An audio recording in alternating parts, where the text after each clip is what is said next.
वो guys welcome to Physiomed easy study. तो आज हमारा टॉपिक है पोलियोमाइलाइटिस। तो हम इसकी डेफिनेशंस की अगर बात करें तो ये एक इन्फेक्टिव वायरल डिसीज है जो कि वायरस की वजह से होता है। वायरस का नाम पोलियो वायरस है जो कि यंग चिल्ड्रंस को अफेक्ट करता है। ये वायरस कंटेमिनेटेड फूड यानी गंदे खाने और गंदे पानी की वजह से ट्रांसमिट होता है जो कि जाके इंटेस्टाइन में मल्टीप्लाई होता है और ये नर्वस सिस्टम को अफेक्ट करता है। पोलियो का मतलब ग्रे मैटर, माइलाइटिस का मतलब inflammation of the spinal cord. Clinical feature की अगर बात करें तो ये 9 मंथ्स के जो चिल्ड्रंस हैं उन्हें इसको ये अफेक्ट करता है। इसमें माइल्ड पैरेक्सिया यानी हल्का हल्का बुखार होगा, फिर डायरिया होगा। और इसमें पेशेंट जो है बच्चा जो है वो अपने होल लिम्ब या पार्ट को मूव नहीं कर पाएगा। पैरालिसिस होने लगेगा, धीरे धीरे वो सीवियरिटी इसकी बढ़ने लगेगी।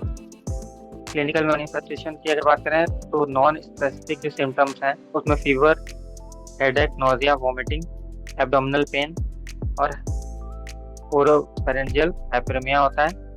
नॉन पैरालिटिक पोलीमाइलाइटिस की अगर बात करें तो इसमें headache, back aches, lower extremity pain, meningitis ये सभी होते हैं। डायग्नोसिस की अगर बात करें तो हम सीएसएफ एनालिसिस कराएंगे जिसमें हम लोग ल्यूकोसाइटोसिस देखेंगे, प्रोटीन का लेवल देखेंगे बढ़ा हुआ रहेगा। सेरोलॉजिकल टेस्ट कराएंगे जिसमें हम लोग इम्यूनोग्लोबुलिन का लेवल देखेंगे।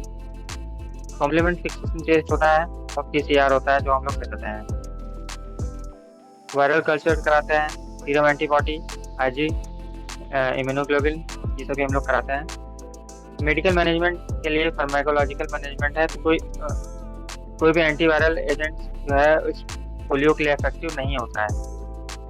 मेडिकल मैनेजमेंट में हम लोग बस यहाँ पे जो वैक्सीन होते हैं यानी प्रॉपर इम्यूनाइजेशन, जो बच्चा है उसको वैक्सीन, पोलियो वैक्सीन लगवा लेना चाहिए जो कि इस बीमारी को कंट्रोल करता है। नॉन फार्माकोलॉजिकल ट्रीटमेंट में फिजियोथेरेपी का बहुत इंपॉर्टेंट रोल है इसमें, जो कि कोई भी कॉन्ट्रैक्चर या कुछ भी डेवलप हो रहा है तो उसे कंट्रोल कर लेता है। टोटल हिप आर्थोप्लास्टी किया जाता है, डाइट मैनेजमेंट किया जाता है। असेसमेंट, फिजियोथेरेपी असेसमेंट में हम लोग हिस्ट्री कलेक्ट करेंगे, फिजिकल एग्जामिनेशन देखेंगे अच्छे तरीके से कि स्टूल का सिक्रेशन, थ्रोट सिक्रेशन का सभी का कलर हम लोग अच्छे तरीके से एग्जामिन करेंगे।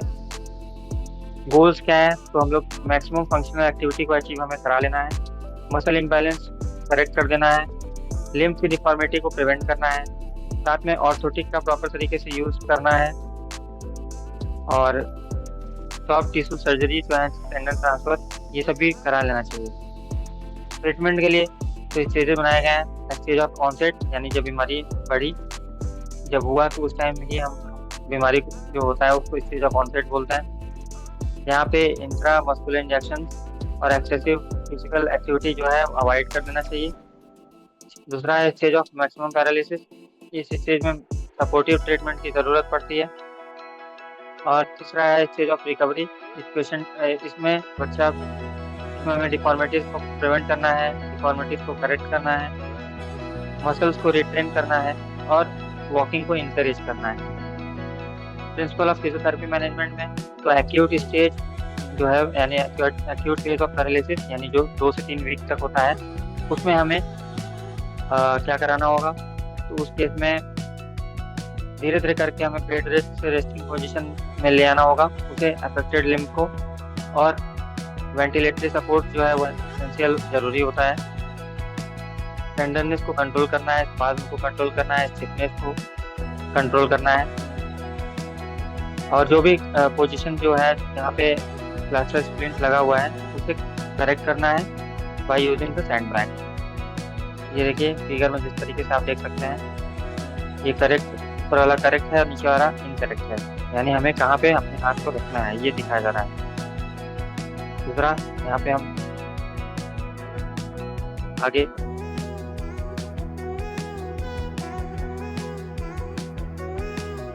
दूसरा है फेज ऑफ रिकवरी जो कि 3 से लेकर 5 हफ्ते तक होता है। इस केस में हम जो पैरालिटिक मसल ग्रुप है उन्हें स्ट्रेंथनिंग कराएंगे, एक्टिव मूवमेंट कराएंगे, रजिस्टिव मोड में कराएंगे, साथ में वॉकिंग कराएंगे, स्टैंडिंग वॉकिंग ये सभी कराएंगे हम।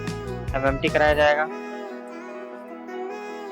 फिर क्या है स्टेज ऑफ रेसिडुअल पैरालिसिस, जो कि 18 महीने के बाद होता है। इस केस में हम एडीएल्स अच्छे तरीके से परफॉर्म कराएंगे, फिजिकल एबिलिटी जो है पेशेंट की करेक्ट करेंगे, मॉडिफिकेशंस कराएंगे, स्टर्निंग कराएंगे, और अच्छे तरीके से ऑर्थोटिस का यूज जो है पेशेंट को सिखा देंगे क्या कैसे करना है। Thank you guys for watching this video.